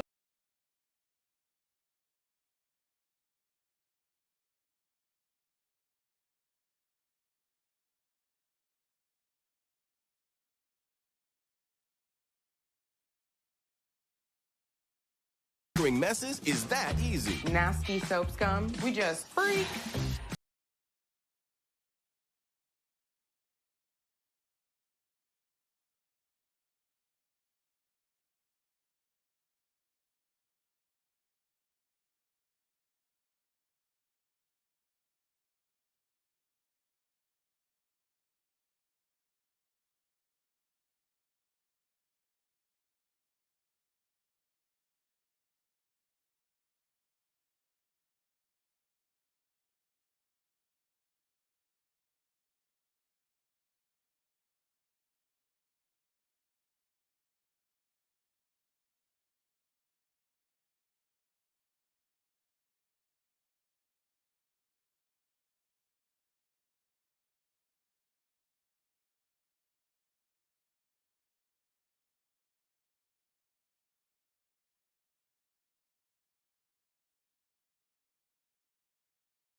Classic ink and may not be reproduced or retransmitted in any form. The accounts and descriptions of this game may not be, do you want to say it, John, disseminated without express written consent. That's my favorite part. That's the word. That's the one you can't miss. Devin Williams on for the bottom of the 8th inning. He's been fantastic. Really, the 8th and the 9th inning have been lockdown for the United States between Williams and Presley. Murakami, 5, 6, and 7 for Japan, and strike one. Williams trying to keep it a one-run game with 9-1 and 2 due up for the U.S. That's McNeil, Betts, and Trout against Ohtani. We think. We think. A 1 pitch. Swing and a miss. Strike two. There's that air-bending changeup of the Brewers' Devin Williams. Just never gets there. The old screwball rotation works away from a left-hander. Ah, 3 pitches. Good morning, good afternoon, and good night. Devin Williams, a strikeout of Murakami.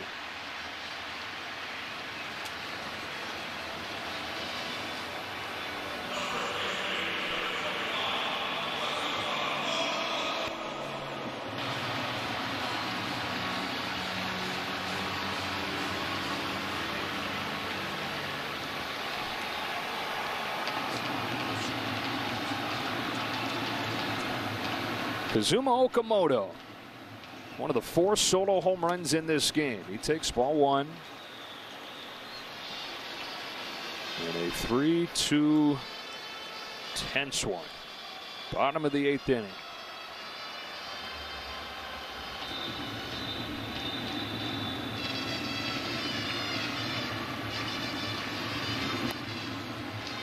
That one misses low, 2-0. Ohtani continues to get himself ready for the 9th inning. Mark DeRosa, pins and needles. Told us before the game today he hasn't wanted something this bad in a long, long time.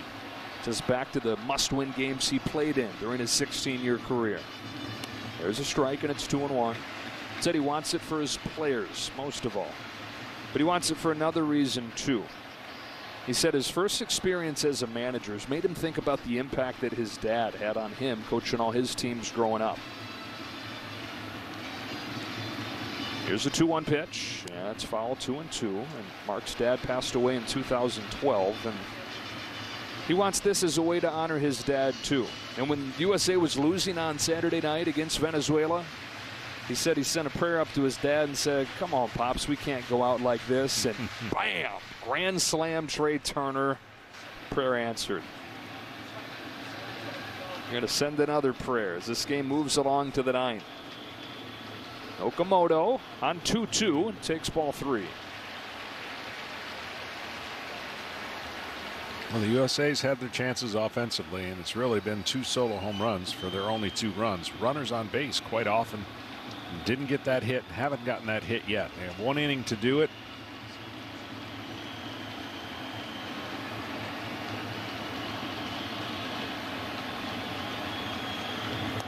Swing and a miss. Back-to-back Ks for Devin Williams and 2 gone in the 8th. And this is how we got here. Out of the 5 runs in the game, 4 of them scoring on solo home runs. For the USA, it was Trey Turner in the 2nd. You saw Schwarber's in the top of this inning. For Japan, 1 pitch into the bottom of the 2nd after Turner hit his in the top. Murakami hit 1. Yeah, that tied it at 1. They took the lead soon after that. Okamoto had a solo shot of his own in the 4th. 2 away for Yamada. Ball 1. 99 to 100 miles an hour waiting in that pen for Ohtani. Devastating slider and a good split. And Anderson, Betts, and Trout waiting for him. And a heartbeat that seems to be calm in everything he does, but you've got to believe his heartbeat is racing when he gets on this field. 2-0.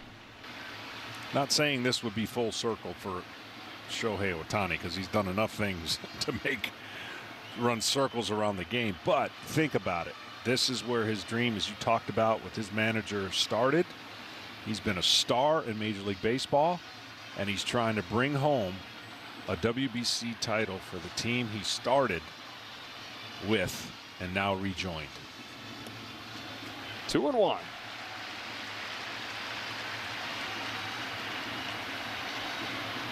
And what a joyride this tournament has been. From Arozarena's theatrics to Ohtani's greatness, to the bench's clearing celebrations and the amazing stadium-shaking crowds.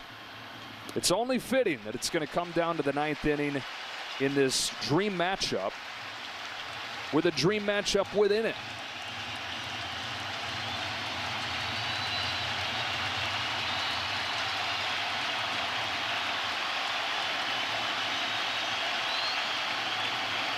Two from Devin Williams.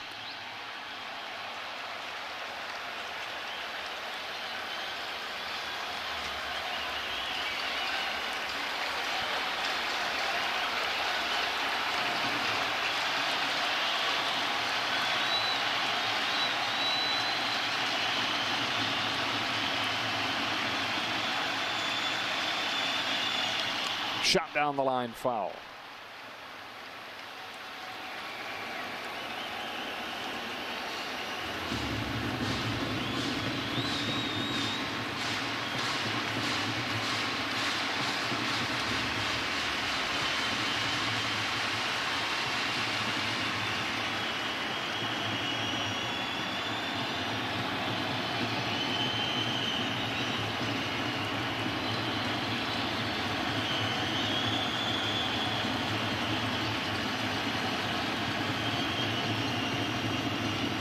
That's a 2-out walk. And the inning kept alive here.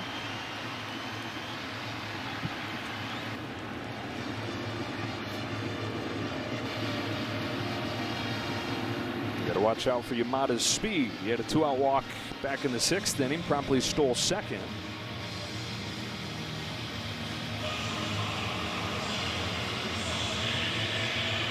And Sosuke getting to the plate in a 3-2 game. Well, both these teams started a little bit differently. Of course, Japan had to start early based on where they played and the travel that they were going to have to get here. U.S., of course, stayed in U.S., started in Phoenix, ended in Miami. So different journeys, different paths, but a championship game that has come down to one run right now as it stands into the 9th. And I think both teams would kind of sign up for that, right? Yeah. With a chance. There he goes from first. Picked by Real Muto. Perfect throw, but he beat it. Baseball beauty on that play. Wow, he got such a big jump, but this throw was right on the money. I mean, a huge jump. And he made this play look really close. He short hops a changeup. Unreal. And I'm telling you right now, it's just unreal how close he made that play. He got his foot to the bag just before the tag. One-time All-State quarterback in Oklahoma. Shows off that cannon. Best throwing arm in the National League.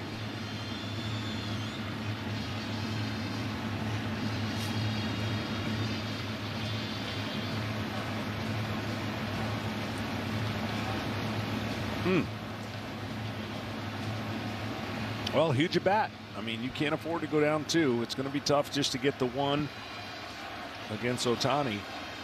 So a big at bat here for Devin Williams. Massive insurance standing out there in the form of Yamada.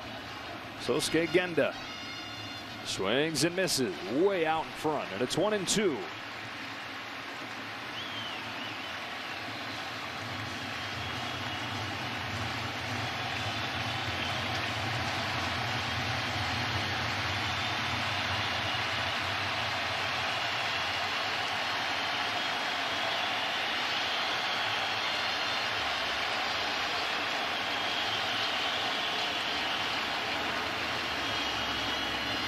Good stop by Real Muto. 2-2.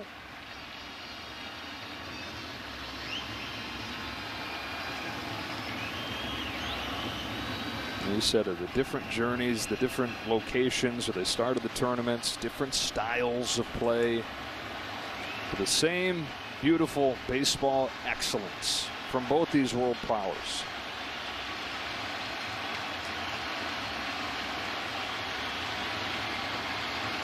A 2-2 from Devin Williams. Put in the ground to third to Arenado. Just in time at first. Fasten those seatbelts. To the 9th inning we go. Baseball at its very best.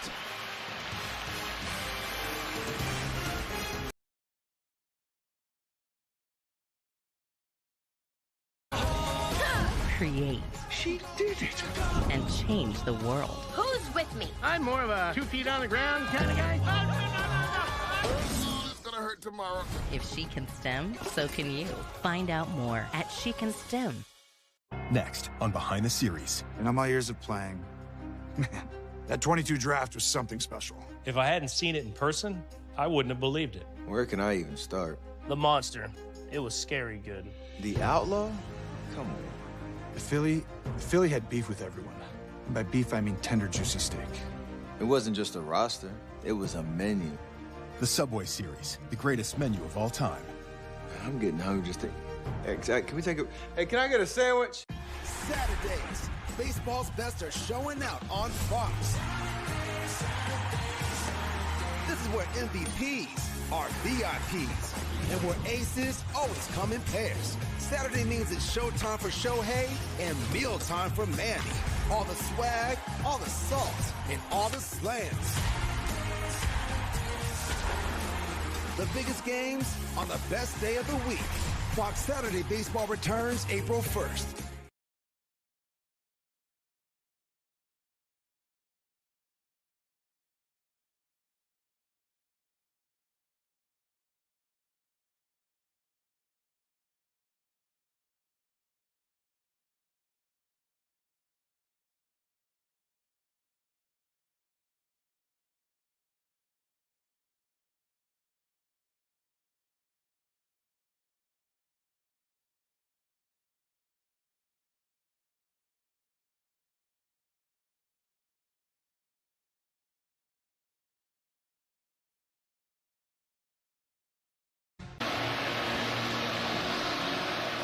So here we go.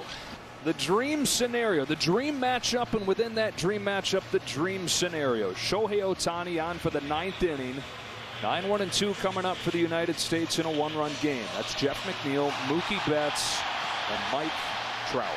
Yep, here we go. This ride has taken us all the way to here, and oh man, fasten your seatbelts because it's going to be electric. And you're talking about electric stuff out of Ohtani. Fastball downhill, reaching 100 miles an hour, tremendous breaking ball, slider, and a split. So not a lot to go from. Only Mookie Betts really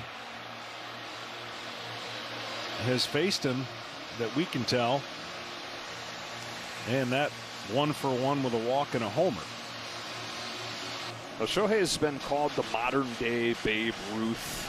There are a couple of defensive changes to note. Nootbaar slid over to left. Taisei Makihara is into the game in center. But calling him the modern-day Babe Ruth, keep in mind, Babe was only a true two-way player for 2 full seasons. Right. Shohei Ohtani's already done it for 3. So in terms of longevity, Shohei's already passed Babe Ruth. He's running a one-man dual marathon in the major leagues that nobody's even attempted to run in a century. Well, here's what I'm going to be interested, just knowing what I know about Ohtani, is will he have his command or will he be too amped up? He hasn't done this in the big leagues. He's done this in the past in a save in Japan, but he's a starter for the Angels. So can he control the RPMs, the revved up 1-inning approach, knowing 3 outs, they're a champion? Kenny told us before the game he's done this one time, pitching in relief. 2016 to get his team into the Japan series. He DH'd and he came out of the bullpen to close it down. He tries to close down the World Baseball Classic for Japan as Jeff McNeil leads off the 9th inning for USA. Yanks the first pitch down the line, foul. McNeil came on to pinch hit for Tim Anderson in the 7th and walked on 4 pitches. Got a strike and he was ready for it. Nasty slider, first pitch slider.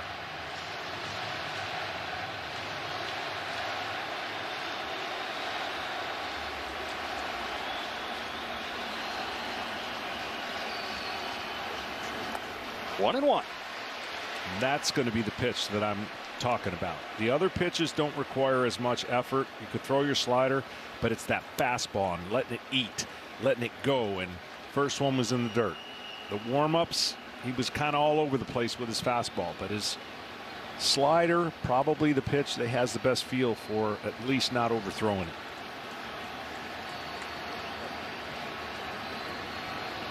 On a 1-1 pitch, McNeil watches ball 2 as the fastball takes off on him and misses high.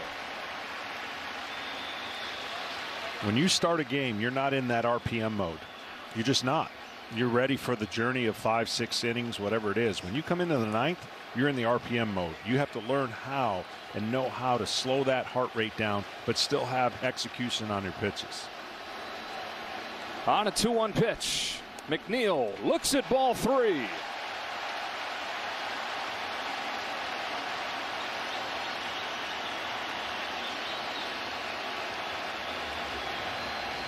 Just about everybody in the lower bowl is standing. No one is sitting, and why would they?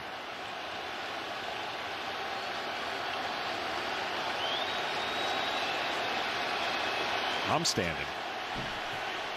3-1 pitch.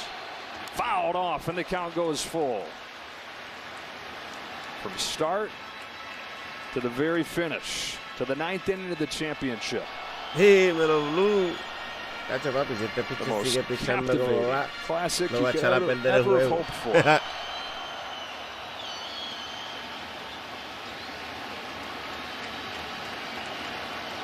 Japan 3, United States 2.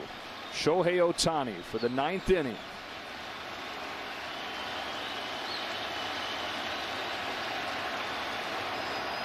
McNeil down the line, foul. McNeil's a special hitter. He keeps his hands back. He hunts the baseball. He's not trying to just lift and he hits this 3-2 slider and gets just a little bit out front. You can see him try to hook it right there. He has to protect against the fastball. You always say, hitters will tell you, prepare for the fastball, adjust otherwise. It's hard to do the other. Look for a slider and adjust the fastball. It doesn't work. Jeff McNeil, the batting champion in the National League last year, leading off the 9th inning against Shohei Ohtani, who fires another 3-2. That's ball 4 to start the 9th.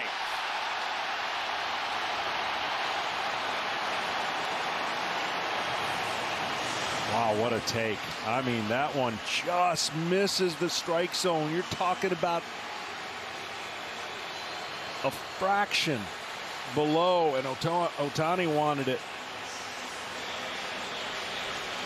But McNeil was able to take it. Now pinch running the legs of Bobby Witt Jr. Can those come into play the same way the legs of Ukyo Shuto came into play in the 9th inning of the semifinal for Japan last night as he scored the winning run on Murakami's double. Tying run aboard, Witt pinch running, Mookie Betts at the plate.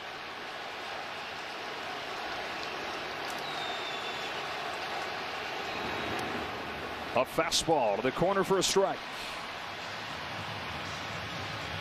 2 meetings with Ohtani. You mentioned it. He's walked and he's homered.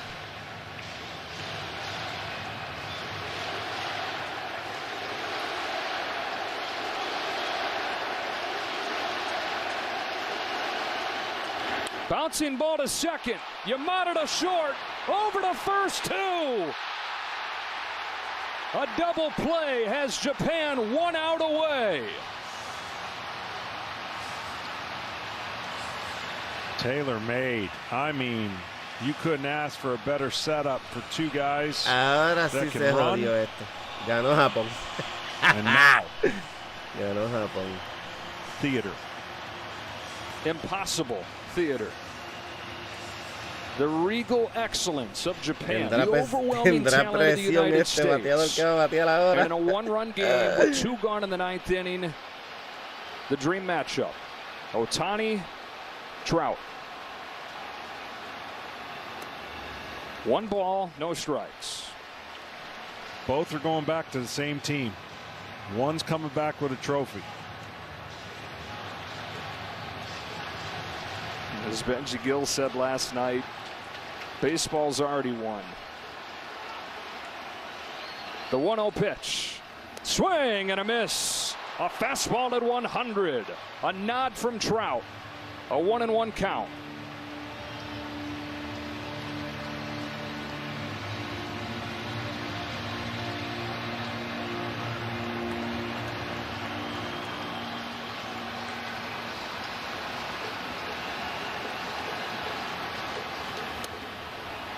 Ball 2 just outside.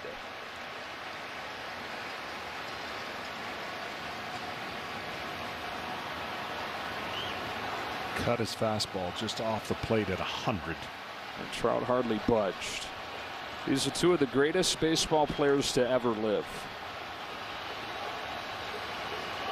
Stars aligning for the dream matchup for the ages here in the 9th. 2-1. 2-2.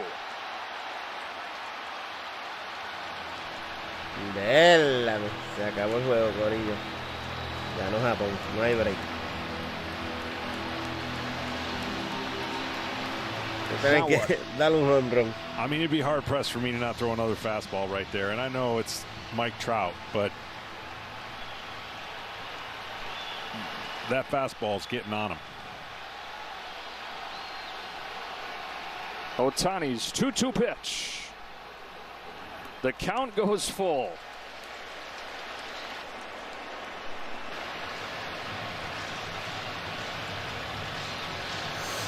Mikey at bat.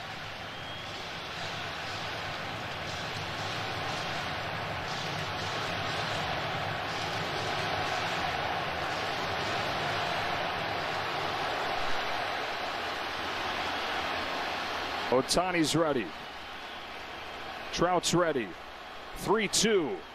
Hey! They struck him out. Se acabó, Corillo. Ohtani strikes out Trout, and Japan's back on top of the baseball world.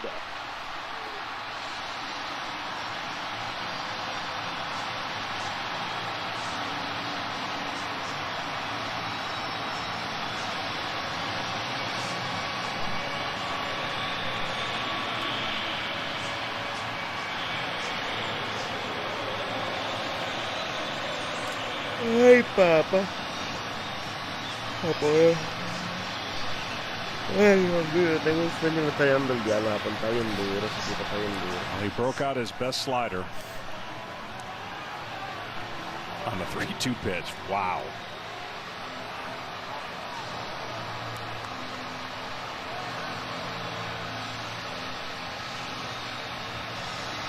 Bueno, ya no hay nada que ver, Corillo. Ganó Japón. Los veo, mi gente, que tengan buenas noches. Samurai Japan, which won the first two World Baseball Classics in 06 and 09. Lost in the semis the last two. Have spent 6 years preparing for this. And this incredible moment to finish it off as Shohei Ohtani strikes out Mike Trout. And Japan beats the United States 3-2 in the championship game. A classic in every sense. Oh, my. I mean, if you bought a ticket for this tournament, you feel like you got your money's worth and more. And for Team USA, they came up a little bit short. But what a moment in the ninth. And